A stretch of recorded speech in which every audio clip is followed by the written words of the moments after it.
Julia and Ross, Hema, Lottie, Chris. You again. Again. Bob.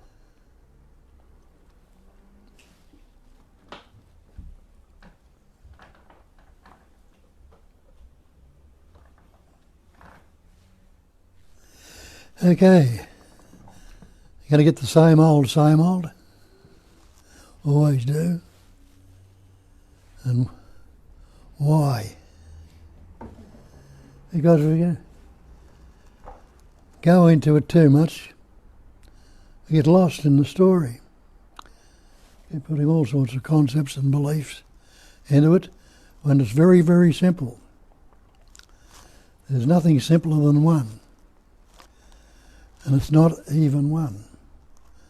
That's why they call it non-duality, not two. One without a second. Only that. That's the great mantra they talk about. I am that. Innately, every one of us knows that, because you say, that's the chair I'm sitting in, that's the room I'm in, that's the space that's in the room, that's the tree, that's the flower, everything is that, which we discriminate by putting the words on. And none of the words are the real. Got this idea we are this body, mind, this entity, this person, and we've got a name and form. The name, have a look at these words. None of you can say, remember your birth. Why? Because you didn't have any words at birth. How could you remember it? You didn't pick up on words till you were about 2.5, when the capacity of reasoning developed, and we learnt words. And the word's not the thing. See that? Take the word water, try and drink the word. Get the word fire, does it burn you? Can you cook with it? Can you heat yourself? So, you'll see these words are just labels we put on all these things. And we lose sight of what the basic message is only the one.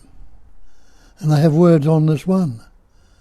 They call it God, the Absolute, the Great Perfection, Brahma, Shiva, all sorts of labels they put on that too. And it even tells you in the Bible, in the beginning was the Word. The Word was with God, the Word was God. That's all that God is a word. All things were made by Him, by the Word. And there was nothing made that was made without the Word. Well, look at that. Look around you. Name something out there that without the Word on it. You've got words for everything. And all those words have been acquired and picked up. No word is it.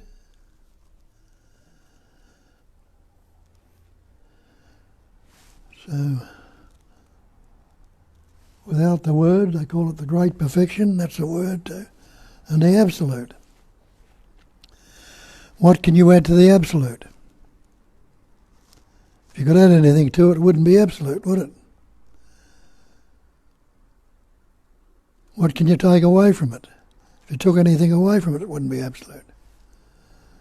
And that's the same as the Great Perfection. What can you add to the perfect? Nothing. What can you take away from the perfect? Nothing. And they could give it to you in Buddhism as the Great Perfection is non-conceptual awareness. Now, in Hinduism they call it Satchitananda, Nama Rupa. Sat is existence, Chit is consciousness, and Nanda is loving to be, and the Nama is the body, the name we've put ourselves, and the Rupa is the form, the body mind. And they tell you that Nama Rupa is illusion. This body mind is Maya, it's illusion. It's only appearing to be so. And they tell you it's a phenomenal manifestation. And the definition of phenomena is that which appears to be. So all this appearance that's going on around us. That's all it is. It's seemingly so, appearing. Now, with the statute and end existence, is anybody who is not existing right now? Anybody who is not conscious or unaware right now? And you realise, no, I'm conscious, I'm existing. Anyone who's not happy to be? Well, you're all happy to be. Nobody wants to be dead right now, do you? So you are already that. And if you recognise you are already that, what's this concept of an idea or a belief in a search that you need to become something? That becomes the problem. Because if you're that already and it's absolute, what you're seeking to become something, trying to add something more to it, it won't happen. It can't happen. And becoming is not being.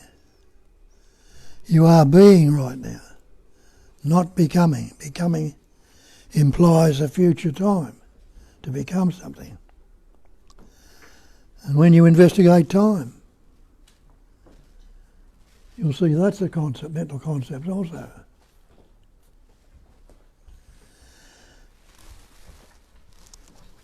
If you ask yourself, is there a past if I don't think about it? Have a look at that. And you realise you can't say there's a past, a future, without a thought. Without a thought, it's just as it is. What is means unaltered, unmodified, uncorrected, no preference, no partiality, no comparison. Every so-called thing is as it is.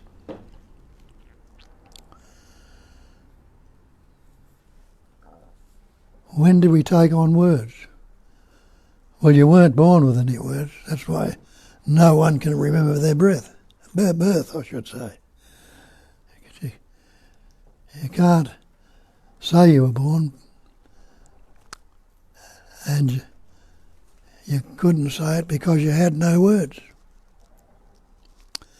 And you didn't have any words for the first couple of years of your life before that capacity of reasoning developed in you.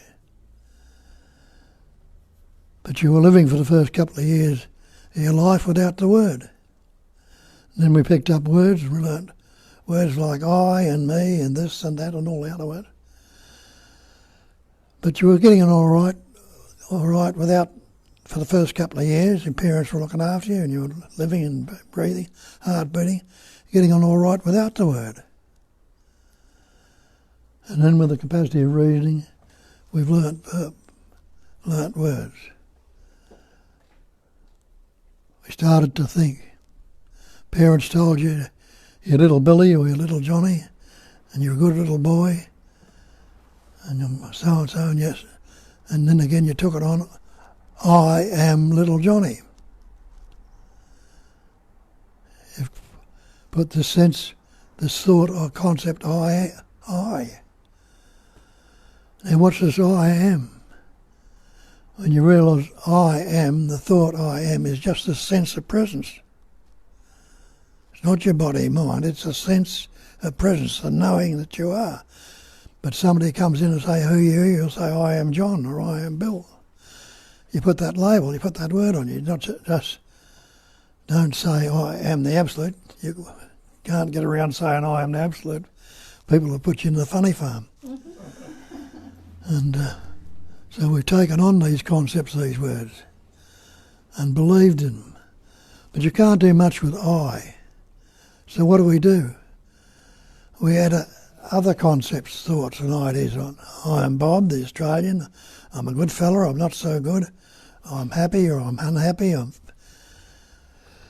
this, that and the other. All the concepts and ideas and images added onto it form a conceptual image. What do I believe myself to be?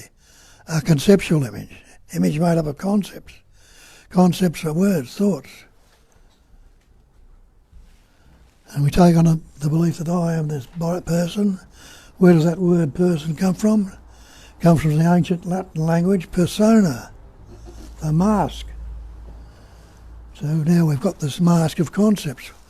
which we take to be real.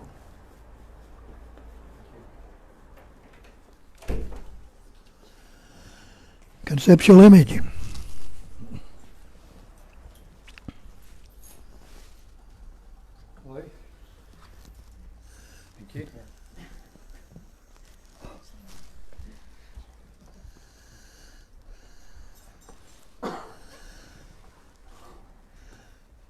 And we believe ourselves to be this conceptual image, this person, without investigation. The capacity of reasoning comes upon us, and we learn these words, and we take the word to be real. But when you look at it, what's word? When you investigate it, all word is a sound, noise. It's a vibration. A vibration is a movement of energy. So all of this concepts, ideas and words we think, when they're thought silently, it's only a subtle sound going on. When it comes out as word, it's sound, it's vibration. So it's only a subtle vibration or movement of energy. That's why I don't use the term God here, because you get confused with that term. We all come from different backgrounds, different traditions and different religions, and you can get confused with it. I use the term intelligence energy. That's just another concept also. But when I'm talking about intelligence, I'm not talking about your intellects. I'm talking about the same intelligence that's rolling the earth around the sun, causing the seasons to come and go, causing the tides to come in and out. It's what's breathing you. It's breathing your heart, growing your hair and your fingernails. That life essence that you are already. And that's what Christ told you. If he was around, if there was such a thing. He says, I am the way, I am the truth, I am the life. People thought he's talking about himself. He wasn't. He was talking about that sense of presence that he knew, just the same as you do, as the thought I am. It's that I am, the knowingness that I am, is the sense of presence, the life, the very life of you. I am the way, I am the truth, and the life. When you investigate it, you'll see. And the other thing we say, that the false cannot stand up to investigation. We've taken on all these false concepts, which we believe in, and look at the trouble it gets into. It's only me that can be fearful, only me can be anxious, unhappy, depressed, guilty, jealous, envy.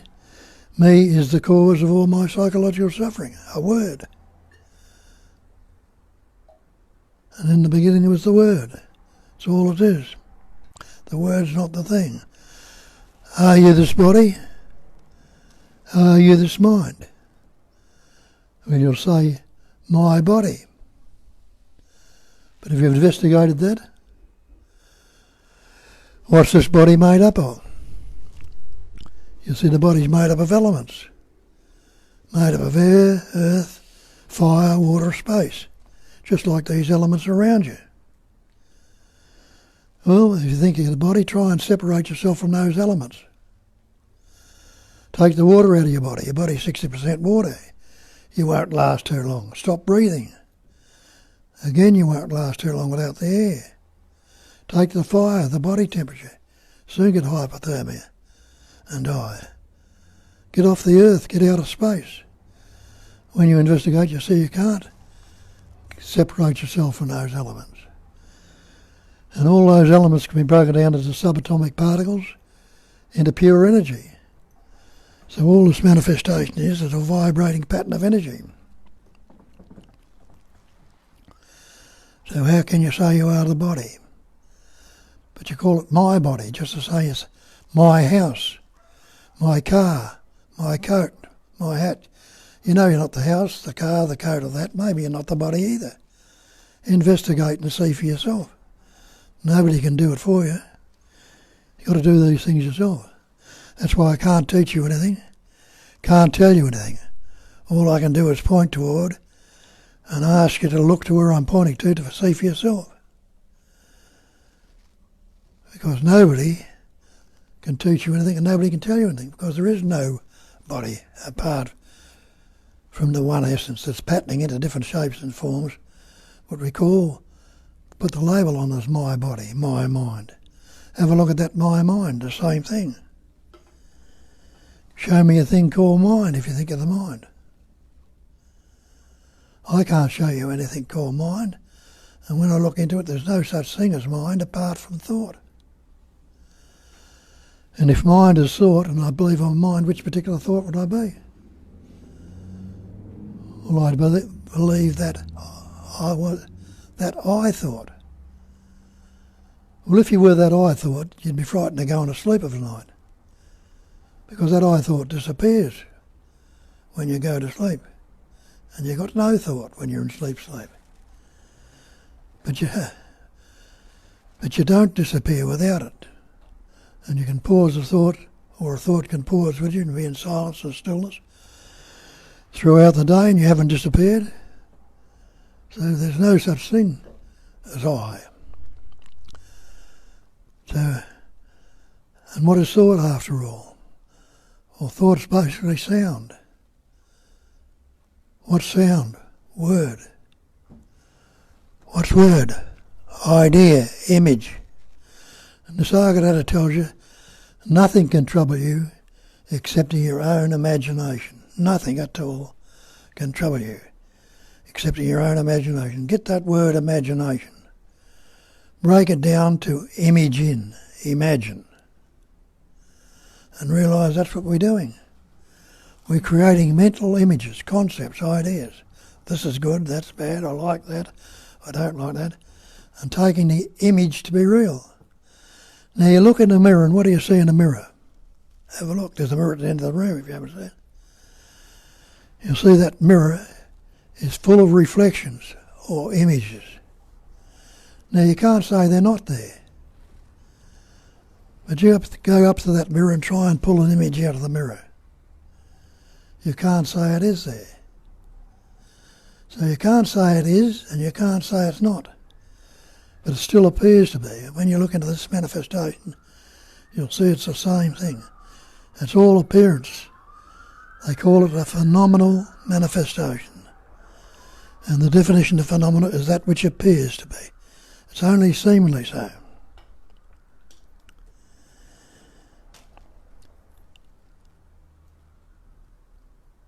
We believe we are this manifestation. Now what's it all appear in? What is the basic word? What is the basic what it appears in? Well, you'll recognise and look at it, it all appears in space. Can you find a centre to space? Is there an inner to it? Is there an outer to it? Because it's got no boundaries to it. Can you find a... can't find a centre, can you find a boundary to it anywhere? Has it got a wall around it anywhere? And the other thing is, can you postulate or think of anything that should be outside of space? What would it be in? You realise it'd have to be in space. Everything is the content of space. And you and I, the trees, the flowers, the birds, the bees, the mountains, are all things. All things. Which we put more labels on, say people, trees, flowers, put all those other labels, but basically we are things. Space is no thing.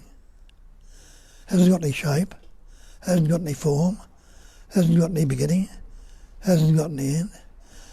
Well, just ask yourself this question. Can something come from no thing? Well, you don't have to be a Rhodes Scholar to work that out. Something cannot come from no thing. So though it's all appearing, it's all no thing, appearing as something. So you recognise that that's all there is.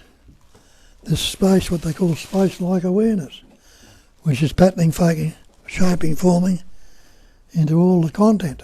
The animals, birds, the insects, the trees, the flowers, everything is that. That's the great mantra, I am that. And don't you realise that already innately know that? Because you say, that's the chair I'm sitting in. That's the room and the chair's in. That's the tree that's outside. That's the sky. That's the space. Everything is that, which again, we've discriminated with the word. Now, as I say, you didn't learn any words till you were about 2.5, somewhere around that age. But before that, you were living, you were breathing, and there was that pure awareness there. It had no labels on it that could say, I am or not. So you realise from that you are prior to the mind. You're before the mind, because the mind didn't appear on you till you learnt those thoughts. Thoughts are words, concepts, ideas. So you are that absolute. Always have been and always will. It's utilising this body, this pattern, shape and form to express through. In its absoluteness, it can't separate itself as anything. So there would be just that pure, non-dual presence awareness, stillness, silence, with nothing going. So it needs a pattern to express through, just like the trees, the flowers, all these patterns. There's that same life essence or intelligence energy that's expressing through each and every one of them. And there's only that. And you are that. So that's what we point out. And that's what needs to be recognised. How did you come into existence? Well, you believe you are this body. Well, go back as far as your father and your mother. That animating life essence, that intelligence entity, that pattern shaped and formed your father, in that pattern, a little microscopic particle through the essence of the food that he's eating and the air he's breathing, enabled in that pattern a little microscopic particle called a sperm to form. You can't see it with your naked eye, but that sperm was suffused with intelligence. It knew what to do. Now, the same in your mother, that life essence that animated, pattern shaped and formed your mother, enabled in that pattern a little microscopic particle called an egg, or an ovum to form. And that ovum was suffused with intelligence. It knew what to do. It attached itself to the wall of the uterus. And the sperm, knowing what to do, suffused with intelligence, it swam to the ovum and penetrated the ovum. And the ovum, with intelligence attaching itself to the wall of the uterus, when those two came together, what happened? The innate and intelligence entity in those two formed the little embryo, the little fetus, which is what you are today. What are you doing about it then? And what are you doing about it now? You're saying, I've got to take my next breath? I've got to make sure that heart beats? You don't, because it's happening spontaneously, naturally, and effortlessly. And we've learned words to be able to express and pattern through. But the problem is we've taken the word to be what we are. We've listened to our parents, what they told us. When they say, you little Johnny, you're a good boy. And we've never investigated. And we've gone to schools and they've taught us more words and we've investigated and believed in it more and more. But now through the ages there have been people, so-called people, that have looked into it. And so there's a bit more to it than what these scriptural sayings tell us and all the bullshit they put on us with the fear and anxiety and stress and guilt and shame and remorse they put on us. And they've looked into this stuff. And they've seen it, and it's out there. And then people put it on and put their take on it, some of them, and give them all sorts of practices and things to do, and keep it in it. And then tell them they're sinners, or they're unhappy, they're fearful, they're anxious, they shouldn't do this and shouldn't do that, practice other things. And when that sense of separation and fear, what are we going to do? We're going to take on all these concepts, and we get very fearful, very anxious, unhappy, depressed, guilty. All these concepts and thoughts and ideas are coming up, all taken on by the idea of me or I. I am fearful, I am anxious, I am happy, I'm depressed, I'm guilty. That's all psychological suffering. Me is the cause of my psychological suffering. And the effects are the anxiety, the stress, the guilt, the shame, remorse, the jealousy, envy. All these concepts are the effects of the cause. Now what is what we call cause and effect? Isn't it so-called karma? Karma is cause and effect. But if you see, me is the cause of everything, me is the cause of all these effects, and ask yourself a simple question: can there be effect if I'm not relating to a cause? Well, you don't have to be a Rhodes Scholar to work that out. If you're not relating to a cause, where can the effect lodge? There's nowhere for it to lodge. It must disappear, it must dissolve. And it does when you see it and recognise it.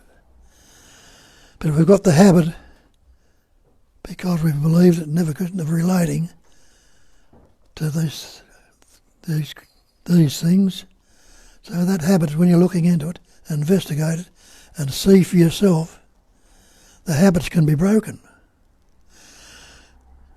And where it says when the habit's broken, they tell you in some of the scriptures, let it rest. Relax into it or let it rest in its uncontrived singularity. It's a singularity, it's only the one. Let it rest, relax into it, instead of trying to become something. The idea of becoming implies being. You are a human being, you call yourself a human being, you believe in God, you call God the Supreme Being. Take away that word human. Take away that word supreme. Try and separate your beingness right now. Try and tell me you are not. You can't, you'll say I am. You are that beingness. Don't need the human or the supreme. It's just in its purity, in its natural state, pure being. You are already that. How does that work when we go? We'll have a look and see how it works in you. Something comes up in your mind and you like it. Now we don't want these things that we like to go, not realising that everything is transient. It's changing constantly. There's nothing static in this manifestation. There are thousands of cells dying in that body that you call you right now. Not one or two, but thousands of them, and being replaced. And each cell is suffused with that intelligence. A skin cell is not going to replace a heart cell. A liver cell is not going to replace a kidney cell, or a brain cell is not going to replace some other cell, what's going on there. Each cell knows what to do, and it doesn't. So the functioning, the growing, is going on by itself all the time.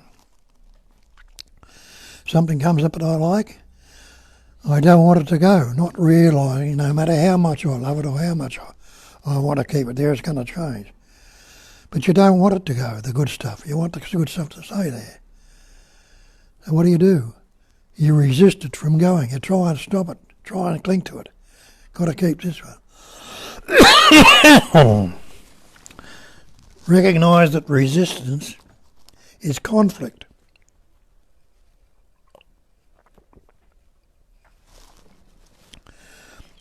If you are resisting anything and you're struggling with it, you are in conflict with it. Conflict makes you uneasy, makes you fearful, unhappy, depressed, not good at all. So another word for uneasiness is disease. So there's resistance, conflict and disease coming up in us all the time. look at it the other way. Something comes up that I don't like. Oh, you shouldn't be thinking that. That's a bit evil thought. That's a bad thought. Oh, I don't want that thought. I don't want to be abusing this one. I want to be happy. So again, what we do, we resist it. We try to throw the bad thoughts out. And again, we're in conflict, a struggle. And again, there's this resistance, conflict, and uneasiness coming up. So you see, whichever way we go, we're in that resistance. The only one way out is to leave it as it is, unaltered, unmodified, uncorrected, just as it is. And we're dividing it anyway, what is indivisible, because we think there's, as Shakespeare told you, there's nothing either good or bad, but thinking makes it so. And we're thinking there's good and the bad, and they're two separate things, but they're not. They're two ends of the one stick, or two sides of the one coin. They're not separate. So the good and the bad are not separate. Just like you go to the South Pole, you can't go any further south. The next step will be north. Go to the North Pole, your next step will be south when you go any further. Where do they meet? At the equator. Why would they call it the equator? Because where it's equal, where it's even. But you see, the North Pole and South Pole, the levels we put on, they're not separate at all. They're two ends of the one Antarctic continent or whatever's there. Two. One planet. Yeah, the one planet. And well, the continent's one planet too, yeah. So, but we separate them, in that sense of separation, because we isolate ourselves, separate, we're fearful, we're anxious, we're unhappy, we live miserable lives, which we don't need to. There's only one self, we call it myself, but there's only one self, they tell you in the scriptures, call it the Atman, the one self. And you and I and everything else is that one self that has the capacity of vibrating, patterning, shaping, forming, and expressing as everything. But it's never left its true nature. So that's what we're all about. And open it up for questions, or some of you know it, know certain amounts that can express it a bit different to what I am, where someone else might resonate with it and recognise it. But that's the way it gets passed around. Somebody can mouth a few words. In the old days, that's all that happened. Some fellow in a village somewhere would get a glimpse of it and an understanding come upon him. He could only pass it on to one or two.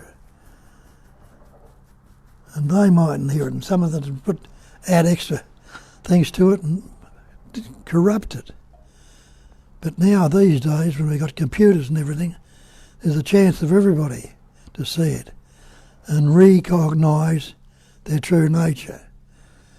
The Buddha called it a cognising emptiness. We think we cognise or know the emptiness, but we don't.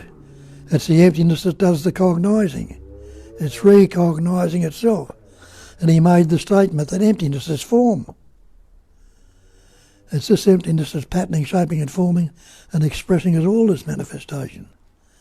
And he turned it around the other way and said the form can be nothing other than the emptiness. So that's all there is. And you are that. So get into it. Want to say something? I have a couple of questions and comments.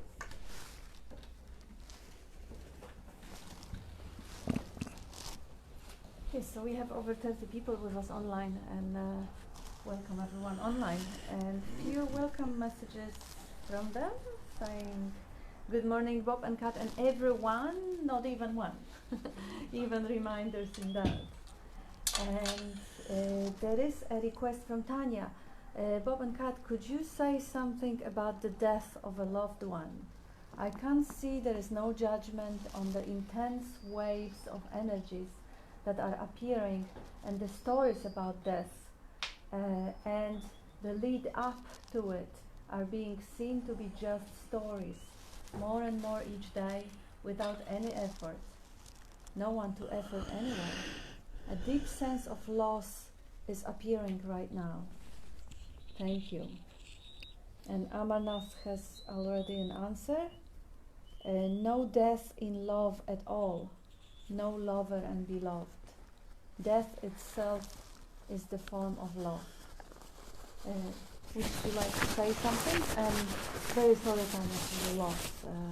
You're talking about the loss of the loved one, so it already happened. I remember you were saying that your dad had terminal illness, but yeah, really sorry. Just embrace the waves.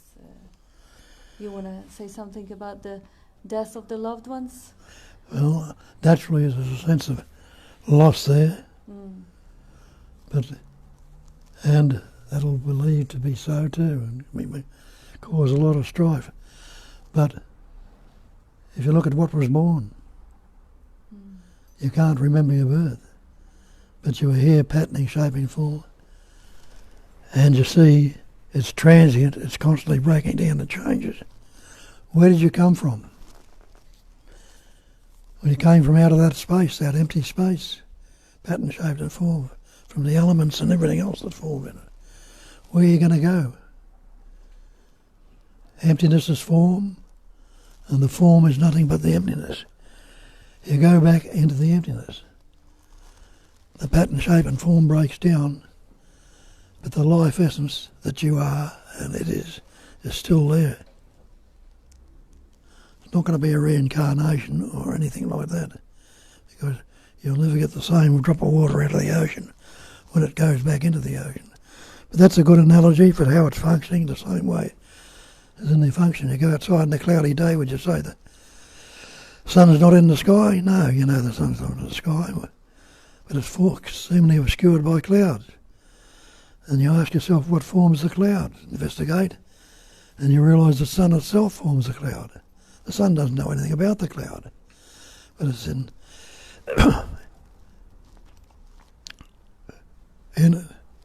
its radiance. It evaporates water. Water rises and cools down and forms a cloud which obscures the sun. The sun continues to radiate and might blow the cloud away or bring it down as rain, and that rain will find its way back into the ocean again. See? So you'll never get the same drop of water out of the ocean again. But more clouds will form. So that's the same with this. It goes back into the one essence it's always been. Parrot, pattern, shapes and forms appear, play around, disappear. And with that certainty, or recognition, or understanding, or whatever you like to call it, you're going to miss the ones you love, the very dear ones. You're going to be very sad for a while. But recognise that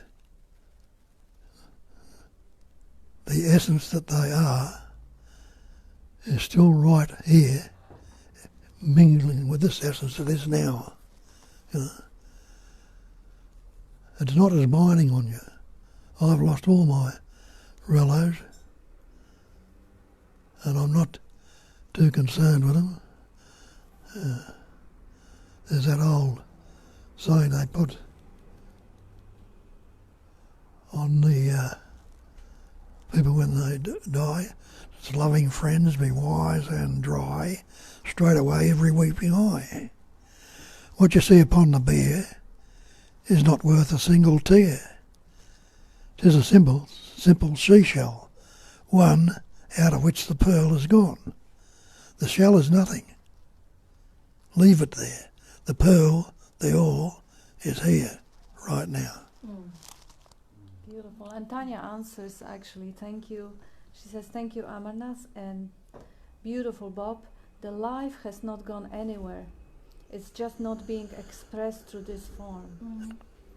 Beautiful. Can I jump in? Yeah.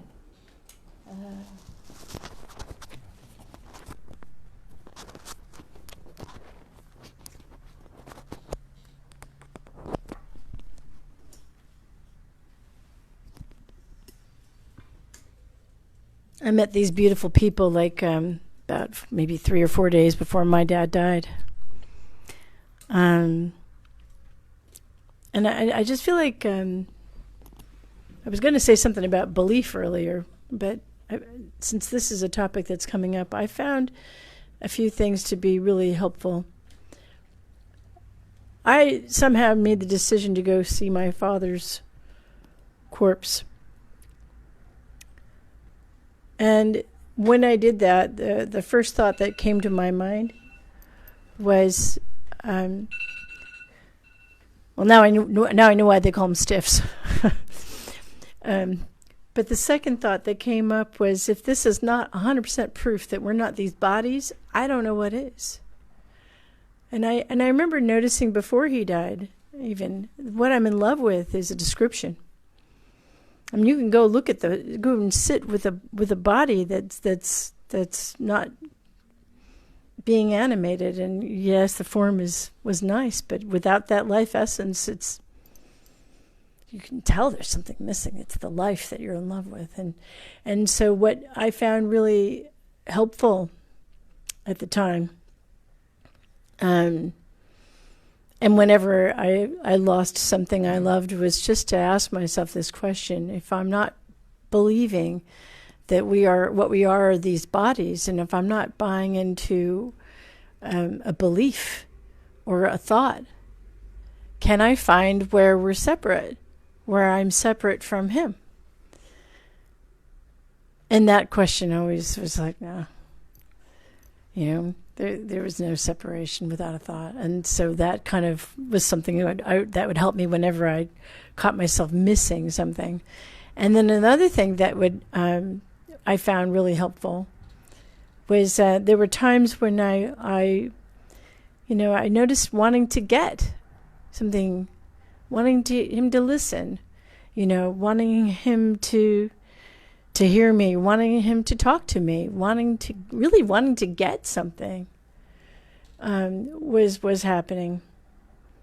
And then I remembered something I'd heard elsewhere, that really it's when the love is passing through us, that's where the most joy is. And I don't need him to be present for me to love him. So I could just love what that life essence, that no thing, that whatever it is, that just love my heart. If that's what's hurting, love that, love whatever. And I found that to be really helpful when I was noticing that I was wanting to get something. If I could just love that and love him, I found that really helpful. And then I was just going to add on or say something about what you were saying about belief. You go at Christmas time and they have those words. It's like, I don't know, for 30 years I bought into Christianity. That word believe, it was sold so much. Wow, just that one thing. Just the believing that that's what we are. And seeing through that's been so profound and so helpful. So I'm very grateful. Thank you. Did you want to say something, Dean, or I have? Oh, okay, couple of answers. Good morning, Bob and Kat. Peter McKenna here. I was talking the other day to a friend about how back in the 70s you met Irish Bill and helped him through his struggles with his mind. Would you care to share how you helped him, if that's appropriate?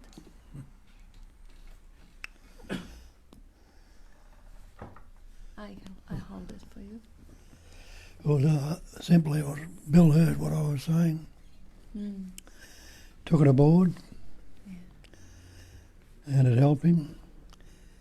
He was pretty wild, pretty rugged and rough. He was the one that used to say.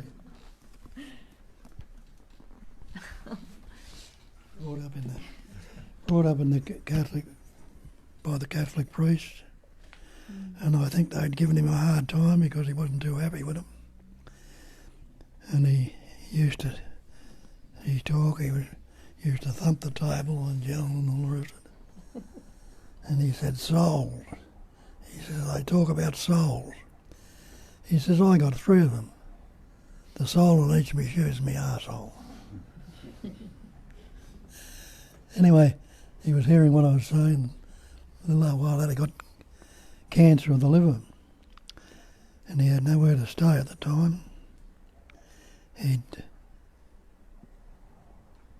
Wife had died, and he'd sold his house. He was living in a boarding house, and when he got cancer, she wanted to put him in a rest home. He didn't want to go there.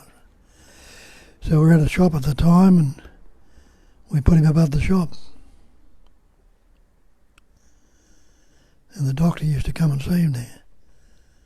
And the doctor was so amazed at the way he was handling death, because of his understanding and recognising this stuff, handling death so well, that the doctor started coming to the groups too.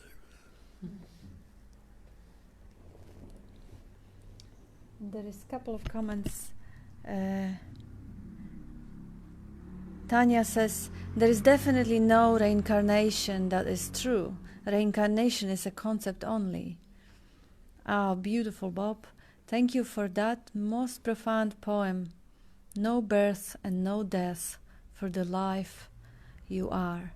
And John David says, I'm also facing loved ones facing death. Very grateful for this talk. Thank you everyone for sharing. And Byron says, only dead people are truly united and one. And Tanya says, what a profoundly beautiful sharing, Julia. Thank you. No separation, no love to get from anything or anyone. Nothing needed and nothing lacking. And Byron, are we already dead, just not in touch with it? Just one more. Sorry to hear that, John David, that's from Tanya. This help for you also, sending you lots of love. And John David says thank you to Tanya, love to you. And we hand to Peter. Thank you. Thank you, sweetheart. I think death is an experience for deeper life. You know, is it not? Where people around us who we love die, or we come to the point of death ourselves, it is an experience of deeper and more profound life. Life in as much that as we join together in love, or discover love, perhaps for the first time in the experience of losing a loved one or facing one's own death, it's something ultra profound which goes way beyond this notion of a separate person and enters into a kind of wonderful loving union with everything. Is that not true? Yeah, all of us are not immune to this. You know, we all experience this at some point or other, unless we're made of concrete, which some of us are, I suppose. No, just kidding. But yeah, to me, it's the experience of unity is an experience of the one heart. You know, we drop all the concepts and words when we find in each other the one heart, and this is where we all go home eventually, I believe. Thank you.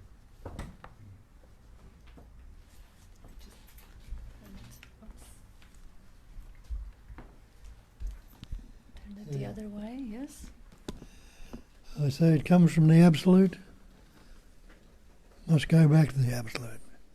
Can the Absolute ever, or has ever, or will ever be touched, or split, or broken apart? It can't. It just is. And is there anyone who didn't experience sense of love and sense of loss? Like, it is, what is that one that is experiencing the sense of loss?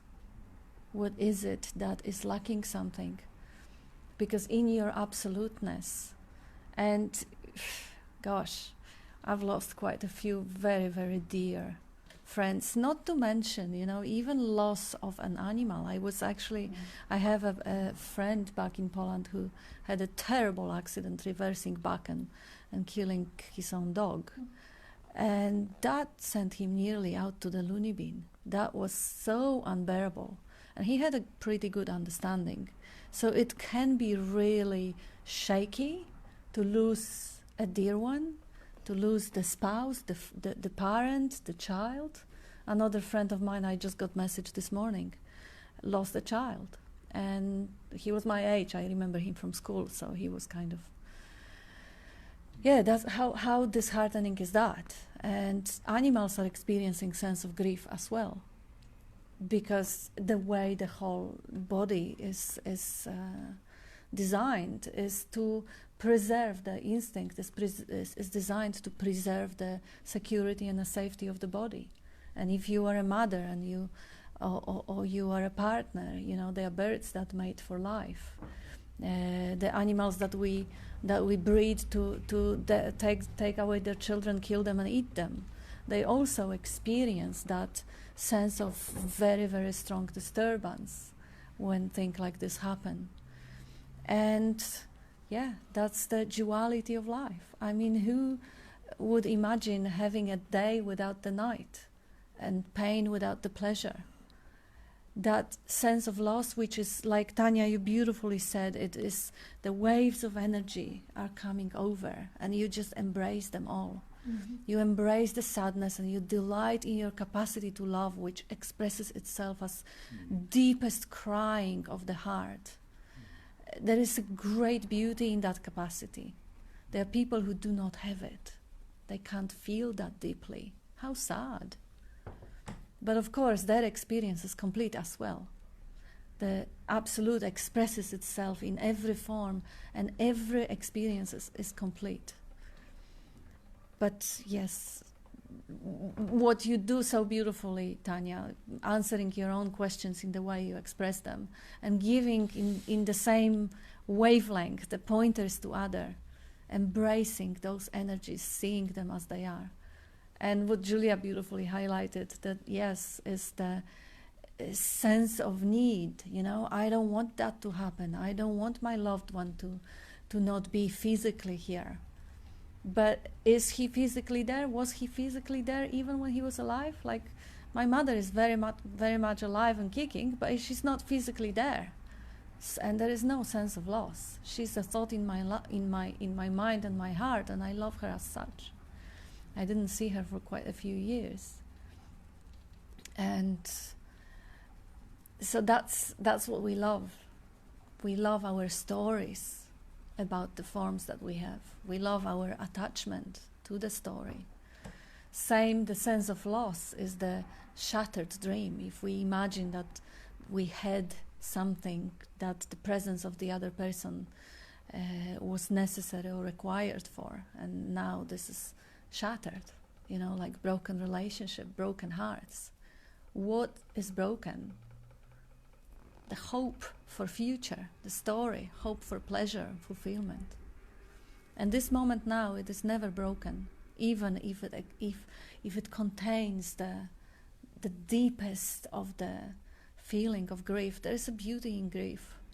There is a beauty to be embraced, and not. When it's so allowed, you know, and so welcome, it's been my experience that even if I'm, like, I don't know, if I'm angry and I want to be angry, is that a problem? If I'm sad and I'm okay with this sadness, it's not a problem.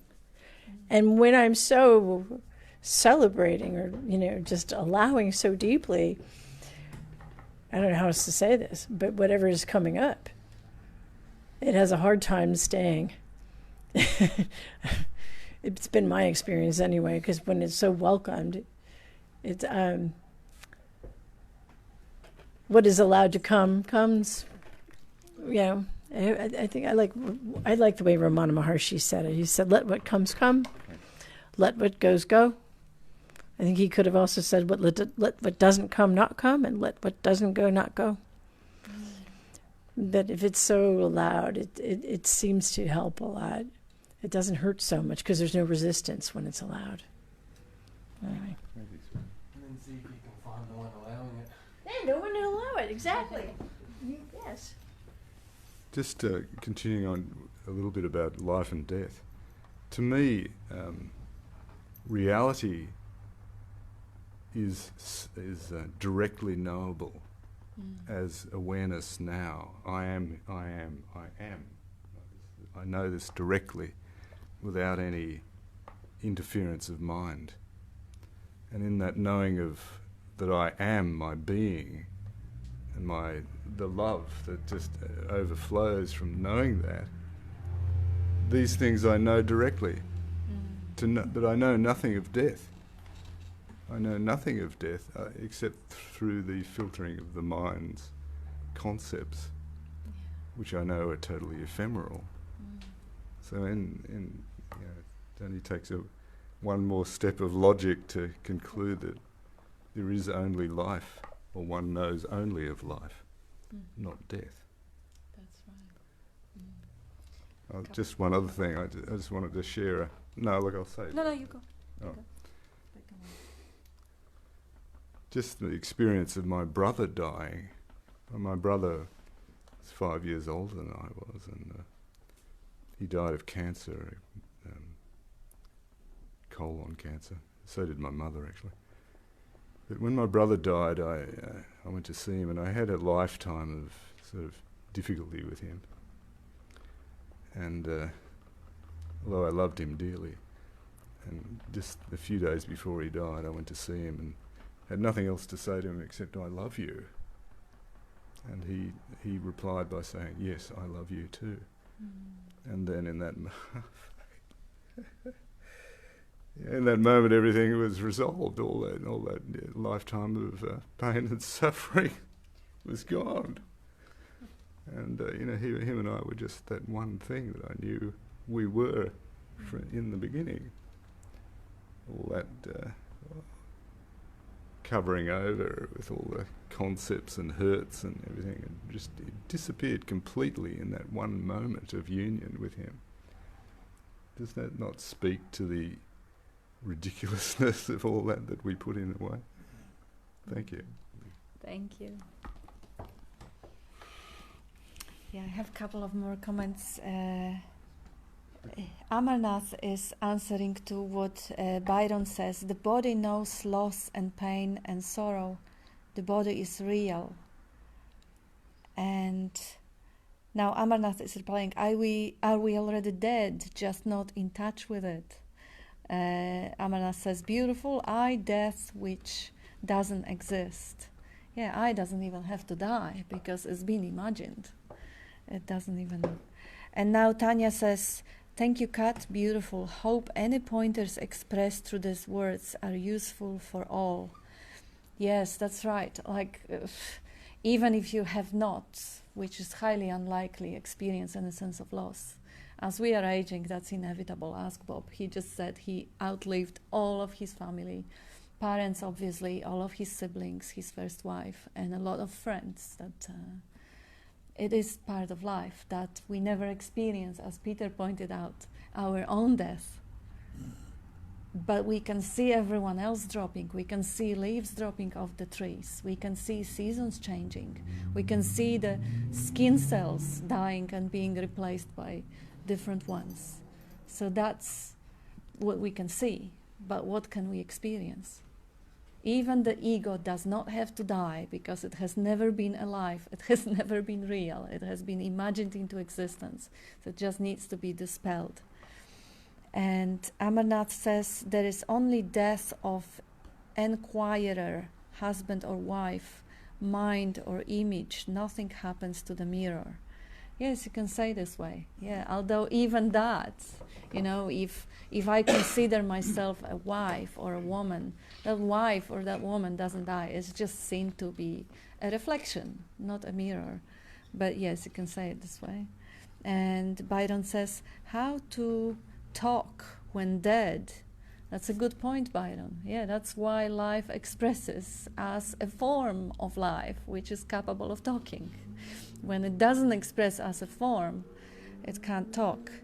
And Rohan had a birthday. Happy birthday, Rohan. He's there. And Douglas Harding once said something to the effect of, and Tanya, by the way, she had a birthday too, which, collided with and the friend that Bob was talking last week, Danny, that dropped dead, his two boys, teenagers, had a birthday. a couple of days later.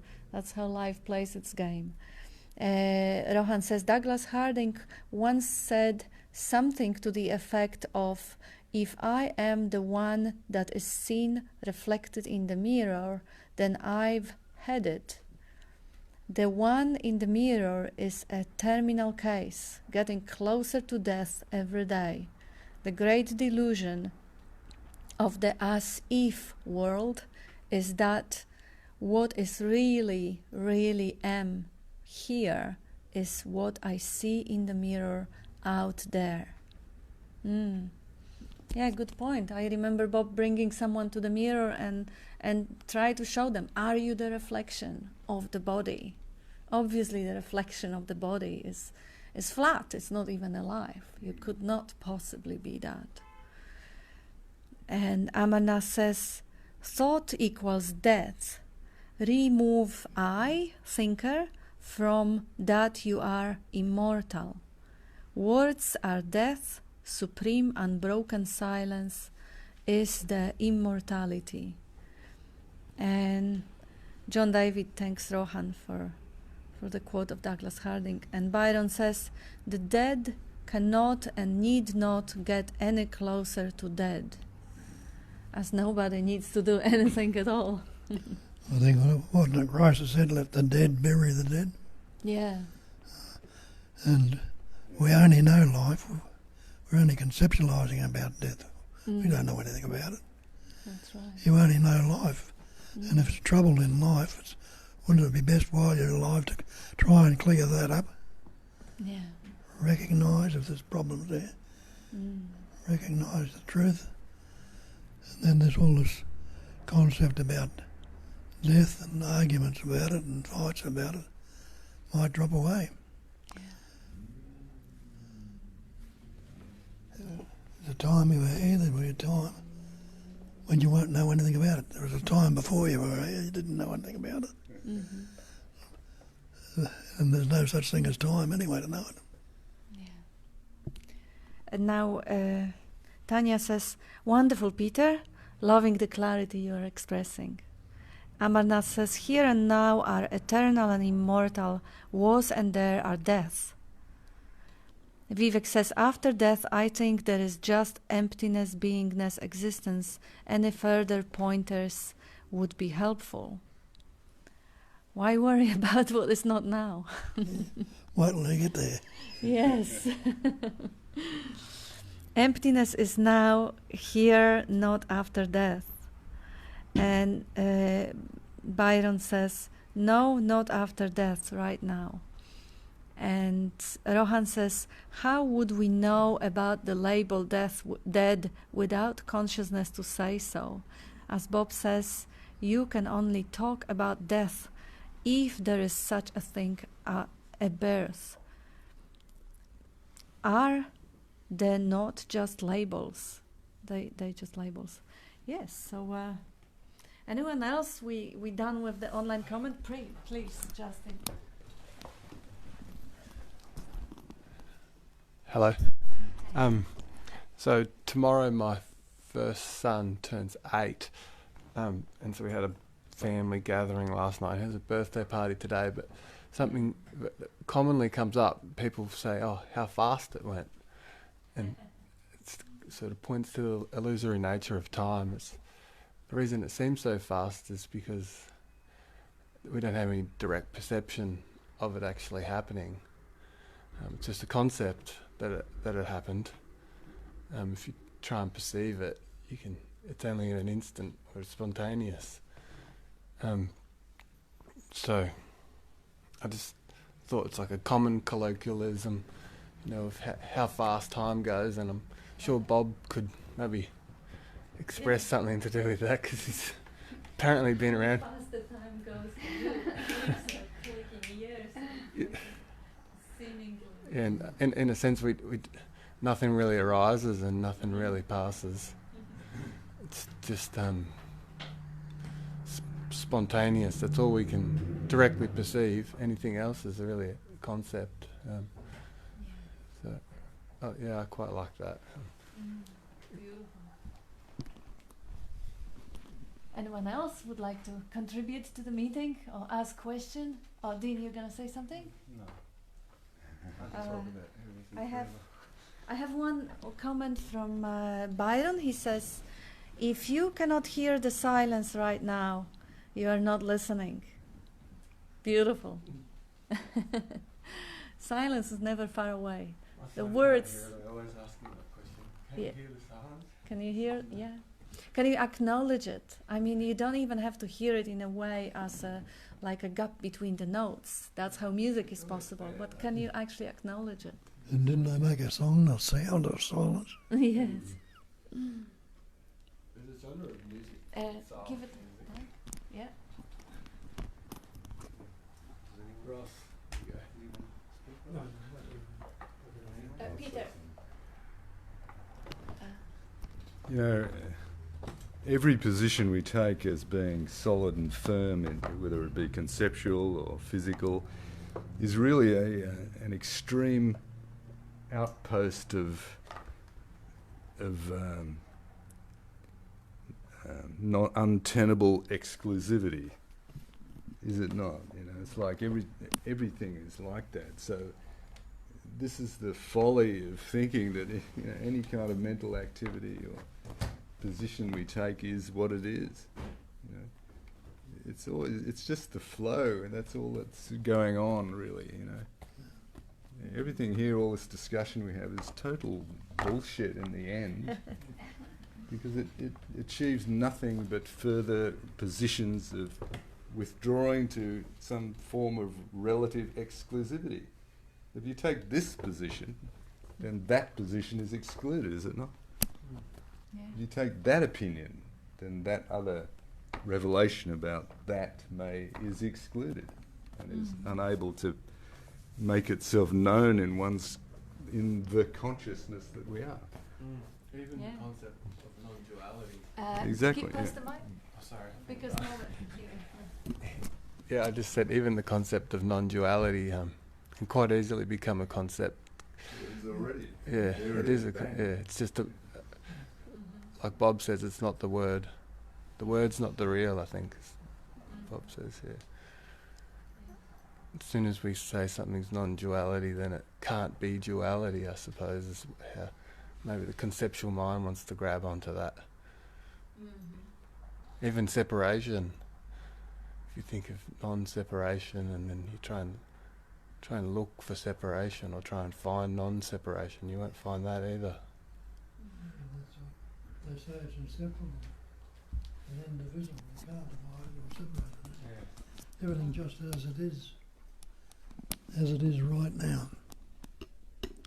Unaltered, unmodified, uncorrected, no preference, no partiality, no comparison. Yeah, that was beautiful.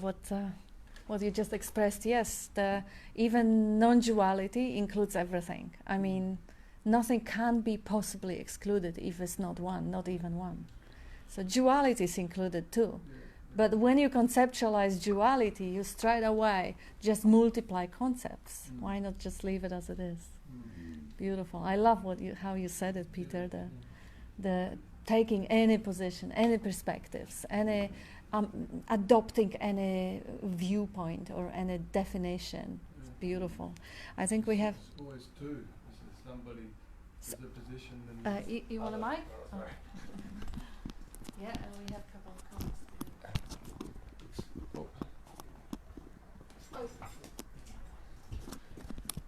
Yeah, I was just going to say that any position needs something that isn't that position, so it's automatically creating two. And I think it's also why it can't really be experienced either. What we're pointing to can't be experienced because it has to be something separate from it to be able to experience it. So it's I think it's easy to get caught up with because all life is experiences, and then we think that the final answer is going to be another sort of experience. Where is that experiencing happening? Yeah. In that space like conscious awareness. Yeah. Which All positions, all ideas. are within that. Yeah. And that you are. Everything is happening within you. Yeah. Within that what you are. And there is a comment here from Amarnath. Beautiful Rohan, there are no meaning in any word, death or life, similarly knower and known. No words in language of self. No knower known in pure knowing. Death is just story, no character in it, yet it leads to immortality by inquiry. And we have special request from John David. Did Dean have something to share? Please. No. However, like everyone's talking about what we're discussing here about. What are we discussing? but like, so there's no position. So everyone here can, most people here and online could understand that there's no real position that's correct or right, and each position negates other positions. So that's all really good. But if that becomes like a concept in itself, like it's absolutely useless. Yeah. So how does one like live like in? It's the most incredible thing, like possibly that you can't even talk about it, to actually really live from this place where there is no position, and it's absolutely glorious because it's the end of positions. It's the end of searching. The mind stops looking for a position to grasp, and then there's this freedom. Like I don't know what the hell I'm going to say next, but all I know it's fantastic because there's no position. There's no me to take a position anyway. Mm-hmm. So it's like there's absolute freedom in the loss of positions, yet the experience of everyone's position, whatever that may be. And so there has to be like that, and this is like non-conceptual. It can't. This isn't a concept. It just can't be a concept. It's beyond concepts. It's just the freedom of this spontaneity of this moment expressing, like, and that's it. Yeah. That's all I've got to say. I really, Bob, Nisargadatta says we try to grasp it with a concept and we fail. And he says you're bound to fail because it's non-conceptual awareness. Just as you say, it's got no concepts at all. And as you say, Dean, everything that's happening is already happening in that sphere of open space of consciousness, which is seeing, hearing, tasting, touching, smelling. Everything, every position, every experience is already happening in that which you are. So chasing or even seeing the mind moving from opinion, I agree with that, I disagree with that, I like this, I don't like that. Even that movement is happening within the open field of conscious awareness that you are. So there's nowhere really to, it's no problem, it can't possibly be if that is recognized. You just enjoy the dance, you enjoy the show, whatever's there. When you have a position, it's not too enjoyable, though, is it? No. I mean, that can be really terrifying, I think. I received a message through Facebook Messenger from a friend of mine or an old friend, who definitely has a position, and she's terrified. Yeah. And then you look at all the people who have this very firm position, and they have to kill. They have to make the other wrong, and it's really scary. Conspiracy. Oh yes, there's conspiracy, and there's a them, and there's some people out there. And oh my God, it's like watching it. Yes, and I'm just. I can see what you're saying, Dean, about this position. This position of no position is really liberating, because when we're locked into some position, that's where we can, I could die. My belief can be shattered. I better hold on to that belief, right? Instantaneously, you have to defend it. Yeah, I've got to kill for it or die for it. And, I'd rather, All the cherished hero stories are also about about following your beliefs, fighting for your beliefs. Yes, this is what take a you stand. watch the TV and see, like, oh, be faithful to your beliefs. That sort of this is the consumerist society which advises that model of behavior, as if anyone had any other choice.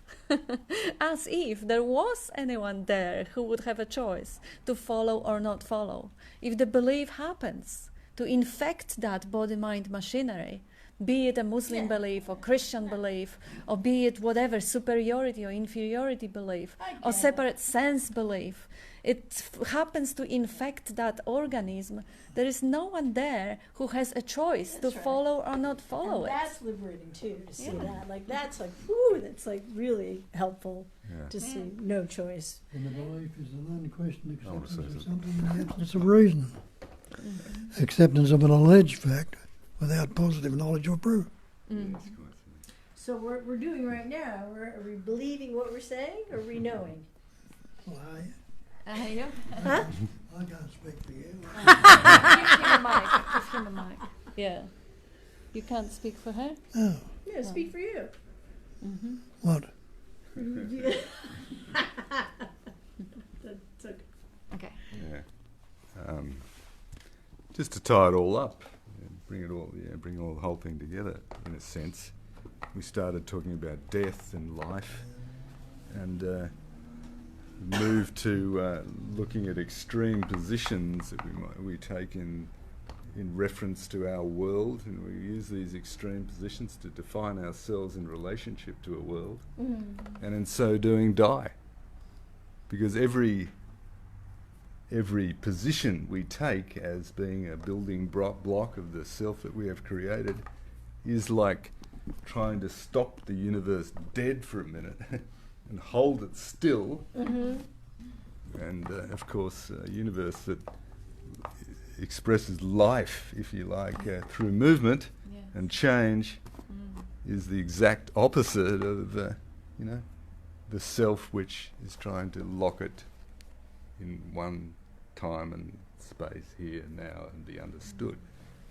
So, in that sense, you could very well argue that this belief in a separate self is what death is, and the opposite is what life is.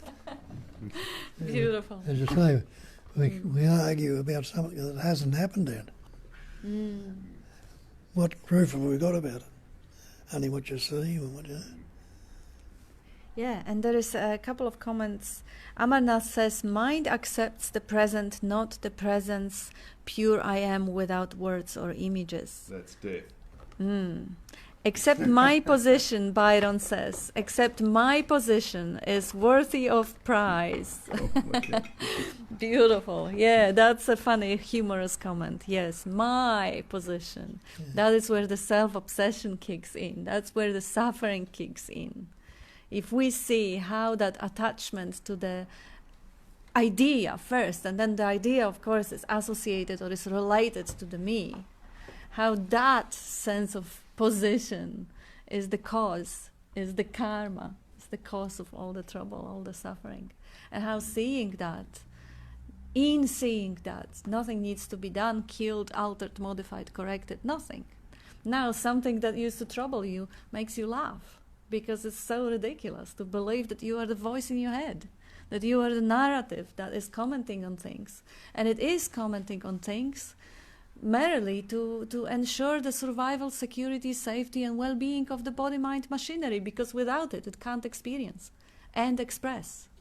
So even the narrative, even the mind, they all have its place, and it is brilliant. And to recognize that nothing is wrong, everything is perfect as it is right now. In that recognition, there is freedom and joy.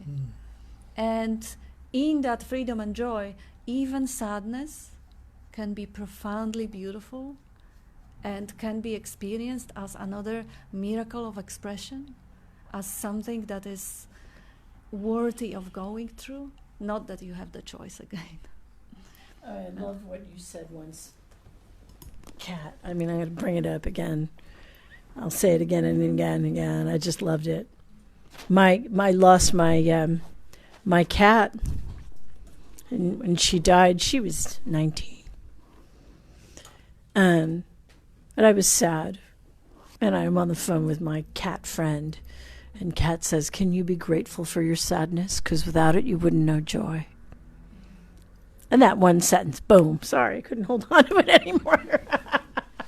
And that was not the intention. That's what happened. That's what happened. But actually, I would not advise anyone to brush over the sadness and suppress it or distract yourself from it. Just saying, that's what happened. But it happened. Yes, of course. When you see the bigger picture, and see, this is what Justin was saying, you have the sadness, and now you include the rest of the world, in which the sadness is actually a cause for the appreciation or joy. Without it, they wouldn't be experienced, like there wouldn't be a day without the night. So now the rest of the universe is experience, and the position is not that possible to hold, because now you are the space, you are the screen in which the positions are changing, dancing, showing, disappearing. Yeah, I just couldn't hold on to the sadness anymore. I mean, there was a wanting to sometimes. I think there's a wanting to be sad. You know, I'm supposed to be sad. She was my baby, you know. But I think, yeah,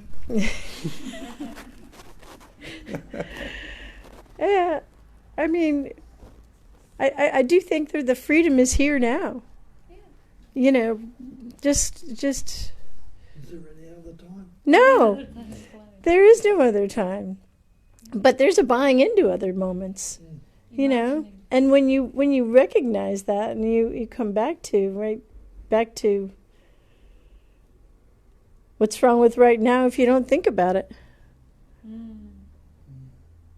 And there is sometimes a preference of enjoying the calm. So I'll stay with now. Yeah, I have a comment from Amarnath who says, Dan says, everything is happening for no one. Yes, good point.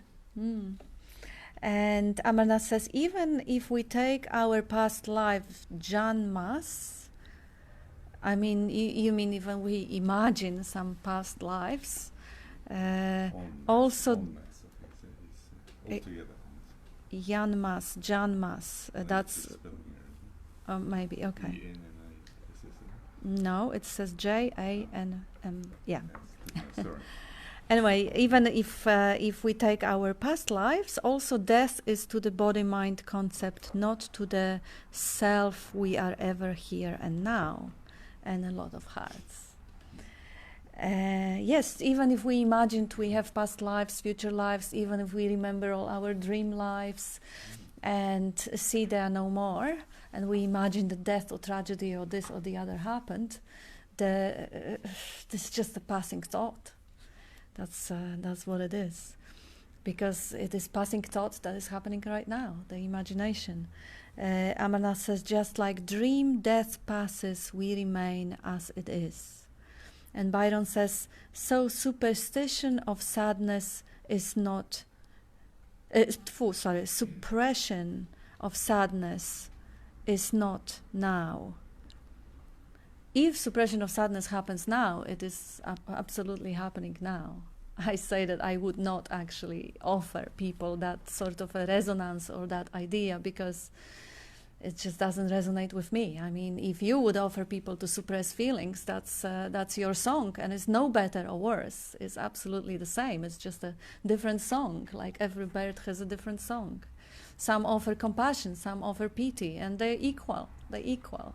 Sometimes suppression can be useful. Suppression absolutely can be useful. You're on a battlefield in a war zone. You don't want to break down and start crying. And you don't have choice in that either. No, you wouldn't have choice. Yes. There's nobody to have a choice in at the same time.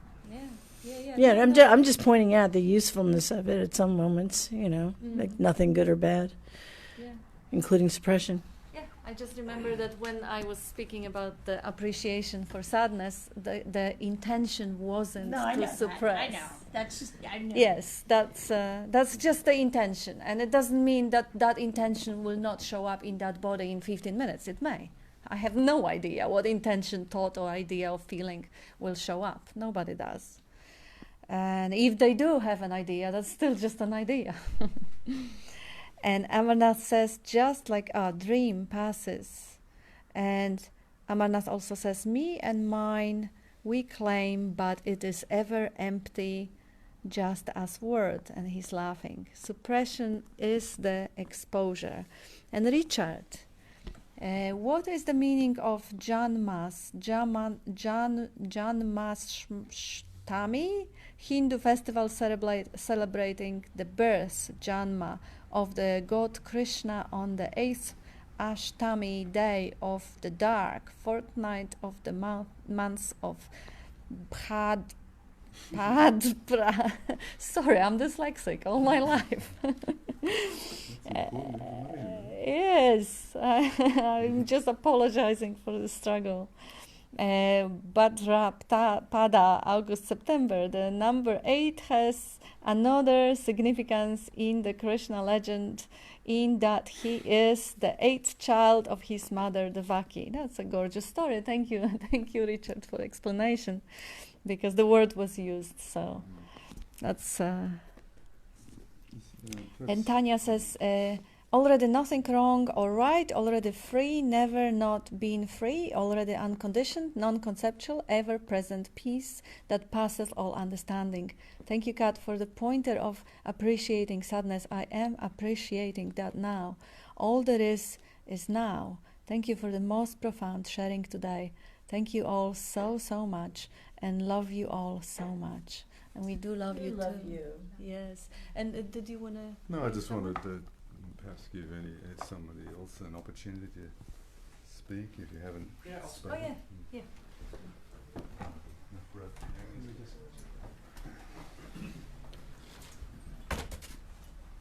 Oh, yeah. I was just going to say, I guess from experience, one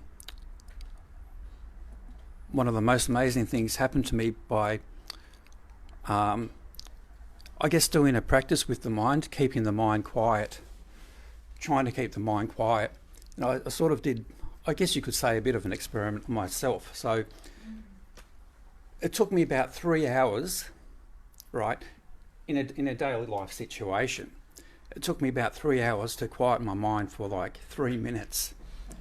And I thought, that's really bizarre. And just like normal thoughts would come in my mind, but I set out on purpose. I didn't need to think really about anything.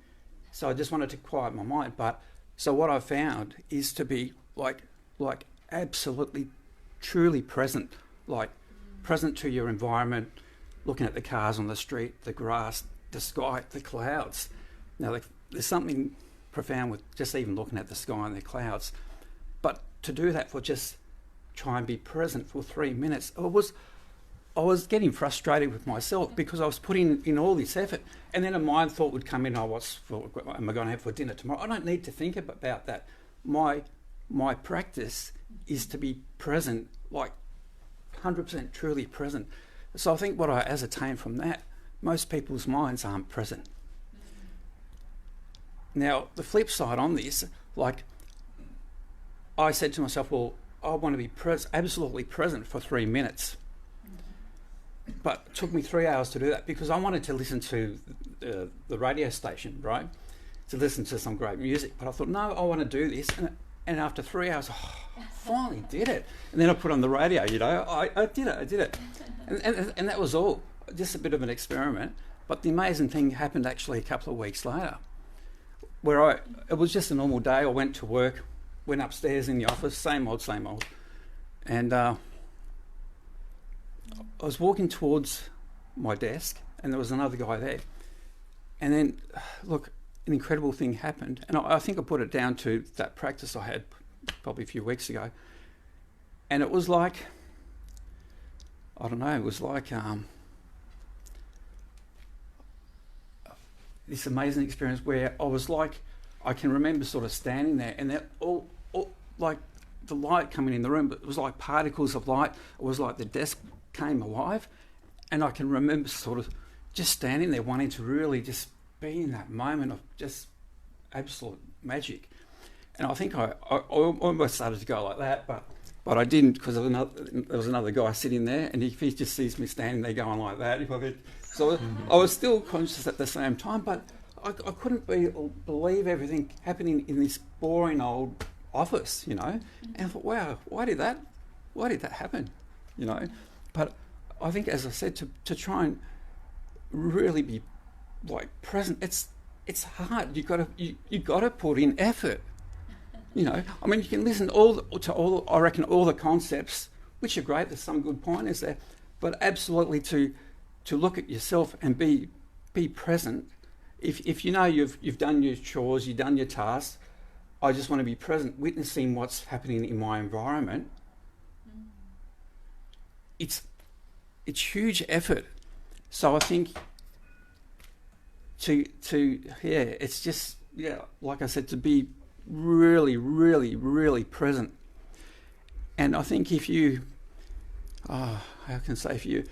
very intelligent, you can try and analyse things, this and that, but I think the intelligence is a barrier, because I think that even the more intelligent you are, you can come up with a lot of concepts.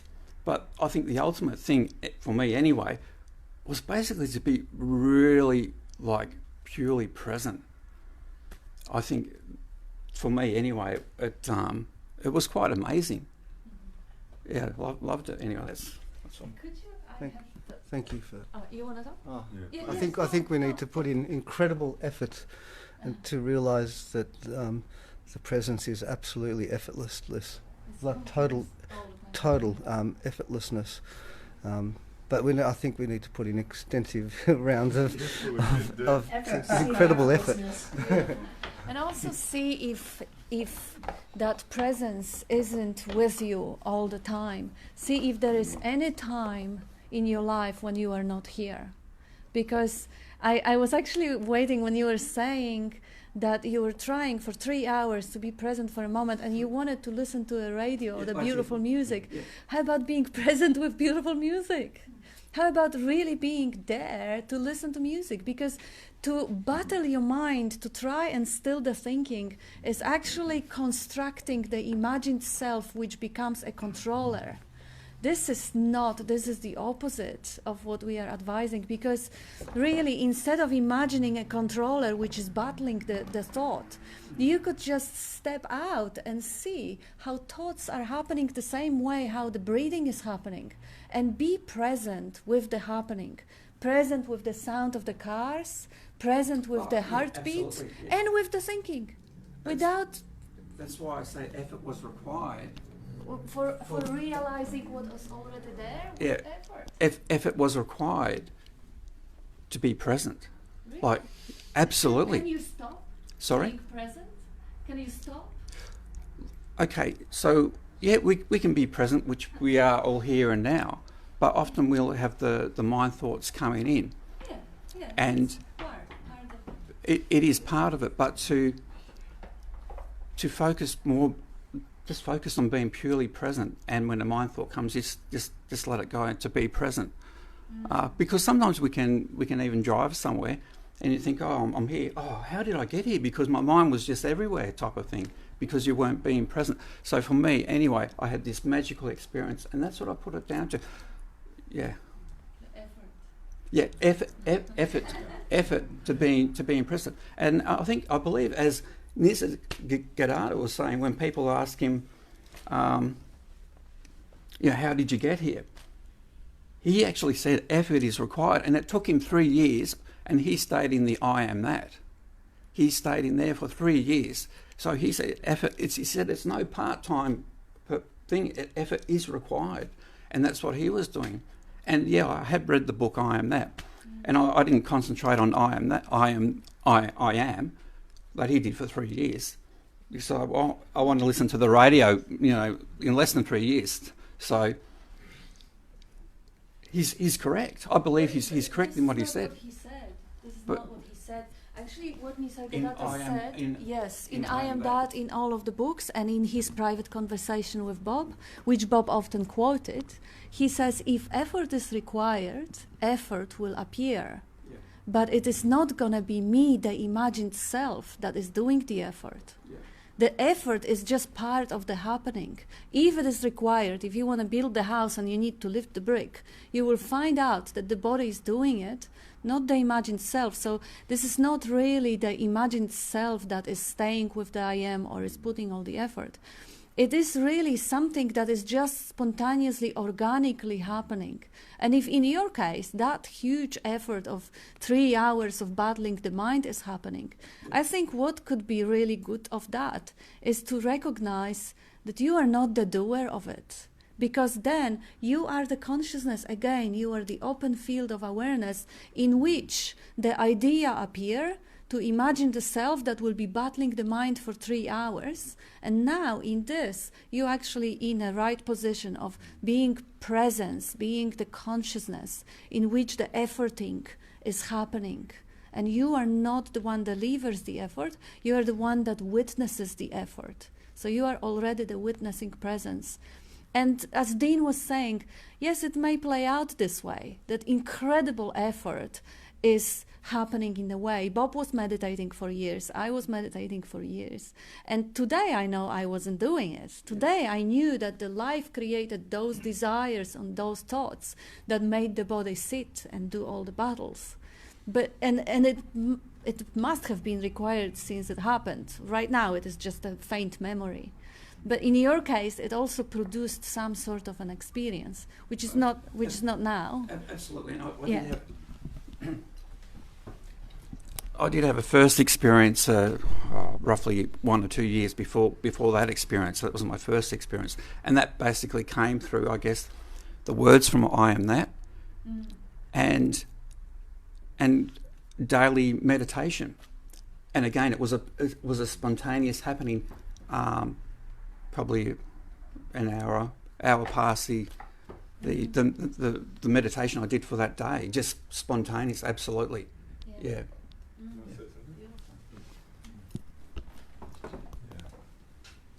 I just have one question for you. Are you willing to fall apart? I've never looked at that. And lose control completely. Yeah. Never looked at that. Because that's what happens. And stop trying to hold the self together, by the neck. And achieve things, experiences. Yeah. Just let yourself fall apart, my friend. That would be my suggestion. Yeah. Takes great courage. Michael?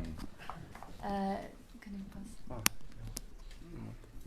Yeah, I'd just like to say that I've had similar sort of experience. I've meditated for 30 years, got up to 3 hours a day and all that sort of stuff, and focusing on candles and all sorts of listening to things. And I mean, what I've found now that really helps is that if you treat the thoughts just like another sense, like any sense, and then you're just waiting. So it's fine if the thoughts come, it's fine if they don't come, but just wait. What's the next thought going to be? And then when it comes, just let it go. And then same with feeling it, and not giving it a concept or a word either. So if there's a feeling in the body somewhere, you can sense the sole of your left foot without giving it a word or a sense or a temperature. But if I found for myself personally, if I kind of treat the thoughts the same way, so I'm just curious what's going to happen next, and then just not jumping into it, just letting it go. That really helped me with. Yeah, it's brilliant. Yeah. I have a couple of. Okay, quickly, we over time. I suppose I've comments.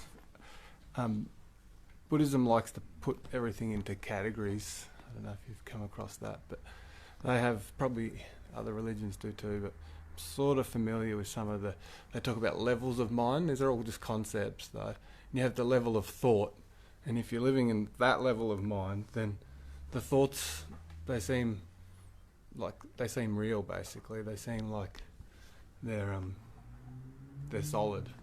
But then the next level of mind would be ordinary awareness, they would call it. So at that point, it's just awareness. It doesn't have a self. So thoughts are like any other object. They're just like the cars going past, the birds. So you can't really get lost in them at that point. So you're present, but there's thoughts. Well, there's presence and there's thoughts. There's no one thinking, there's no one being present. They're just happening simultaneously. I found that was I suppose, the simplest way for me to sort of understand, because I'm a big thinker, and it took me a long time to be able to have the ability to not get lost in thought, for thought just to be sound rather than, or internal sounds rather than me. Yeah. I think there's a famous saying from a Tibetan yogi, says anyone can meditate on the sky, but try and meditate on the clouds, and that's sort of pointing to the idea that, you know, you can try and still your mind, which for him apparently is easy, but then it's harder to actually meditate on what's moving, on movement itself. Yeah, kind of like that too. Can I just say something? I just wanted to comment on your experience. The actual experience is you described was what the Tibetans call rigpa. You actually saw the light. You saw the right. You saw the light, and different sort of qualities of that, and you recognised that it was magic. A way to describe it. That's a perfect way to describe it, because that's what they call the third dimension of rigpa. I wouldn't say that's Rigpa. Well, rigpa is the light of the mind, right? You saw the light of the sun, didn't you? Yeah, we're getting a little bit complicated. No, I don't want to complicate it, but rigpa, Buddhists call it the light of the mind, but the mind in that sense is really the presence, the vastness of presence awareness. And that, to see the light is really something, as it struck you. And also... But you can't see it. Yeah, you can get experience. You see the light's coming here. Describe it in words. I saw the light. Yeah. Oh, okay. Okay. And just like in it's just like in John Belushi doing hand, somersaults, seeing the light in the Blues Brothers movie. It's exactly like that. It's magic, right? So the other point I'd say is just a everyday saying that no effort is wasted, even though that in the Buddha's path it's right effort, which is quite different to what you were expressing. So we sort of beat our heads against the wall in this drive to achieve a goal. In your case, to be present for 3 minutes. Yeah, testing myself. Yeah, with my mind. Yeah. Or you cannot, as Bob would point out, you can't not be present, because you are the presence, right? I realise that. And you are the light. Yeah. And you are the magic as well. So I think that was, a wonderful example. Okay, yes, we are much over time, so I'm sorry, I'm not going to be able to read all the comments because I'm meeting someone in Sophia's. So they are just comments, few that were very kind of pointy to who it is appearing, who is appearing experiences, to who has the thoughts coming and going, concept about presence or something to achieve. This here is already fully spontaneous. They're beautiful, beautiful, beautiful comments, but I'm really sorry. We are so much over time. We have to just leave within the next 5 minutes. So thank you, everyone. Thank you for contribution.